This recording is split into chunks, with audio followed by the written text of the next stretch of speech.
ಪ್ರಿಯರಾದವರ ಯೇಸುಕ್ರಿಸ್ತನ ನಾಮದಲ್ಲಿ ನಿಮಗೆ ನನ್ನ ಪ್ರೀತಿಯ ವಂದನೆಗಳು. ಇಂದು ಅಕ್ಟೋಬರ್ 2ನೇ ತಾರೀಕು, ಒಂದು ವಿಶೇಷವಾದ ದಿನ. ಏನು ವಿಶೇಷ? ಇಂಡಿಯಾದ ಜನರಿಗೆ ಗೊತ್ತು, ಮಹಾತ್ಮ ಗಾಂಧಿ ಹುಟ್ಟಿದ ದಿನ. ಆದ್ದರಿಂದ ಒಂದು ಸರ್ಕಾರಿ ರಜೆ ದಿನ. ಯೇಸು ಬಿಡಿಸುತ್ತಾನೆ ಸೇವೆಗೂ ಕೂಡ ಇದೊಂದು ಬಹಳ ಮುಖ್ಯವಾದ ದಿನ. ಈ ಸೇವೆಯು 1978ನೇ ವರ್ಷ ಅಕ್ಟೋಬರ್ 2ನೇ ತಾರೀಕು ಒಂದು ಚಿಕ್ಕ ಪ್ರಾರ್ಥನೆ ಗುಂಪಾಗಿ ಆರಂಭಿಸಲ್ಪಟ್ಟಿತು. ಒಂದು ಮನೆಯ ಜಗಲಿಯಲ್ಲಿ ಒಂದು 30-40 ಜನರು ಸೇರಿ ಯೇಸು ಬಿಡಿಸುತ್ತಾನೆ ಗುಂಪಾಗಿ ಅರ್ಪಿಸಿ ಪ್ರಾರ್ಥಿಸಿ ಆರಂಭಿಸಿದಂಥ ದಿನ. ದೇವರ ಕೃಪೆಯಿಂದ 47 ವರ್ಷಗಳು ಹಾದು ಬರುವಂತೆ ದೇವರು ಸಹಾಯ ಮಾಡಿದರು. 1974ರಲ್ಲಿ ದೇವರು ನನ್ನೊಟ್ಟಿಗೆ ಮುಖಾಮುಖಿಯಾಗಿ ಮಾತನಾಡಿ ಸೇವೆಗೆ ಕರೆದು ನಾನು ಒಪ್ಪಿಸಿ ಬಂದೆ.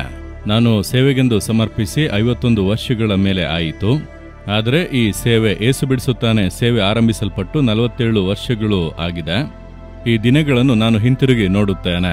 ನಿಮ್ಮ ಜೀವಿತದಲ್ಲಿ ಕೂಡ ರಕ್ಷಣೆ ಹೊಂದಿದ ಮೇಲೆ ಇಂದಿನವರೆಗೂ ದಿನಗಳನ್ನು ನೀವು ಹಿಂತಿರುಗಿ ನೋಡಿರಿ, ಅಥವಾ ನೀವು ಹುಟ್ಟಿದ ದಿನದಿಂದ, ನೀವು ಸೇವೆಯನ್ನು ಆರಂಭಿಸಿದ ದಿನದಿಂದ, ನೀವು ಬಿಸ್ನೆಸ್ ಅನ್ನು ಆರಂಭಿಸಿದಂಥ ದಿನದಿಂದ, ಕೆಲಸವನ್ನು ಆರಂಭಿಸಿದಂಥ ದಿನದಿಂದ ನೀವು ಹಿಂತಿರುಗಿ ನೋಡಿರಿ. ನೀವು ಹಾದು ಬಂದ ಹಾದಿಯನ್ನು ನೋಡುವಾಗ ಏನು ಹೇಳಬಹುದು ಗೊತ್ತಾ? ನಾನು ಈ ದಿನ ನೆನಪಿಸಿಕೊಳ್ಳುವಂಥ ಒಂದು ವಾಕ್ಯ 2 ಸಮುವೇಲನು 7ನೇ ಅಧ್ಯಾಯ 18ನೇ ವಾಕ್ಯ. ಕರ್ತನಾದ ಯೆಹೋವನೇ, ನಾನೆಷ್ಟರವನು, ನನ್ನ ಮನೆ ಎಷ್ಟರದು, ನೀನು ನನ್ನನ್ನು ಇಲ್ಲಿಯವರೆಗೂ ತಂದಿದ್ದೀಯಲ್ಲ. ಇಷ್ಟು ವರ್ಷಗಳು ನನ್ನನ್ನು ನಡೆಸಿಕೊಂಡು ಬಂದಿರಲ್ಲ, ಅದಕ್ಕೆ ನಾನು ಎಷ್ಟರವನು ದೇವರೇ. ನನ್ನ ಭಕ್ತಿಯೋ, ನನ್ನ ಪರಿಶುದ್ಧತೆಯೋ, ನನ್ನ ನೀತಿಯೋ ಅಲ್ಲ. ನಾನು ಯೋಗ್ಯನಲ್ಲ ಎಂಬುದಾಗಿ ನನಗೆ ಗೊತ್ತು. ನನ್ನ ಅಯೋಗ್ಯತೆ ನನಗೂ ಮತ್ತು ದೇವರಿಗೂ ಚೆನ್ನಾಗಿ ಗೊತ್ತು. ಹಾಗಾದ್ರೆ ಇದುವರೆಗೂ ದೇವರು ನಡೆಸಿದ್ದು ಹೇಗೆ? ಆತನ ಕೃಪೆ, ಆತನ ಕರುಣೆ. ನಾನು ಎಷ್ಟರವನು, ನನ್ನ ಮನೆ ಎಷ್ಟರದು.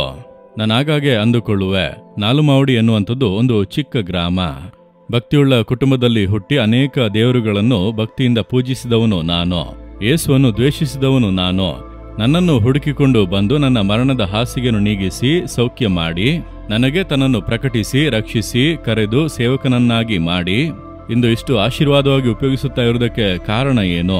ನನಗೆ ಏನು ಯೋಗ್ಯತೆ ಇದೆ ಎಂಬುದಾಗಿ ಯೋಚಿಸಿ ನೋಡಿದರೆ ನನಗೆ ಕಣ್ಣೀರು, ದುಃಖ ಬರುತ್ತದೆ.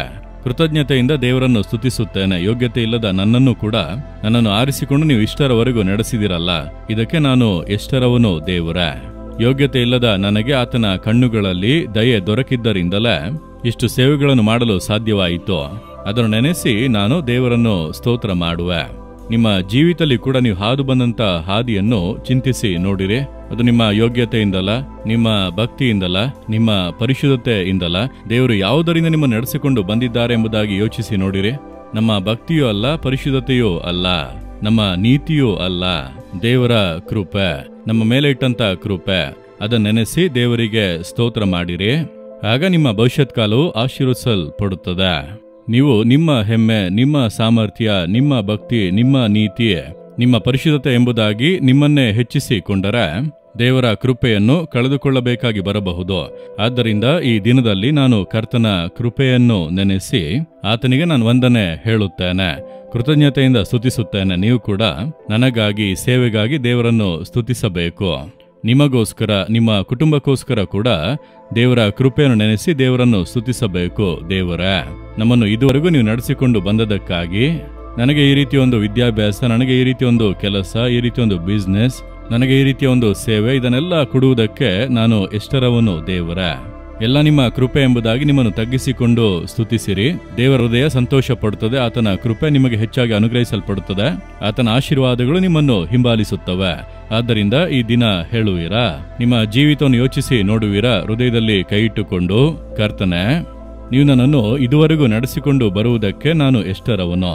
ನನಗೆ ಇಷ್ಟು ಆಶೀರ್ವಾದಗಳನ್ನು ಕೊಟ್ಟಿರಲ್ಲ, ಅದಕ್ಕೆ ನಾನೆಷ್ಟರವನು, ನನ್ನ ಕುಟುಂಬ ಎಷ್ಟರದು. ನಿಮ್ಮ ಕೃಪೆ ಕೃಪೆ ಕೃಪೆ ಅದನ್ನು ನೆನೆಸಿ ನಾನು ನಿಮ್ಮನ್ನು ವಂದಿಸುತ್ತೇನೆ, ನಿಮಗೆ ಸ್ತೋತ್ರ ಮಾಡುತ್ತೇನೆ, ಕೋಟಿ ಕೋಟಿ ವಂದನೆಗಳನ್ನು ಹೇಳುತ್ತೇನೆ. ಯೇಸು ಕ್ರಿಸ್ತನ ನಾಮದಲ್ಲಿ ಇನ್ನು ಮುಂದೆಯೂ ನನ್ನ ನಡೆಸುತ್ತೀರಿ ಎಂಬುದನ್ನು ಅರಿತು ನಿಮ್ಮನ್ನು ಸ್ತುತಿಸುತ್ತೇನೆ. ಯೇಸುವಿನ ನಾಮದಲ್ಲಿ ಆಮೇನ್, ಆಮೇನ್. Jesus redeem Kannada YouTube channel ಅನ್ನು ಸಬ್ಸ್ಕ್ರೈಬ್ ಮಾಡಿ. ಸಬ್ಸ್ಕ್ರೈಬ್ ಬಟನ್ ಕ್ಲಿಕ್ ಮಾಡಿ ಮತ್ತು ಬೆಲ್ ಬಟನ್ ಒತ್ತಿ.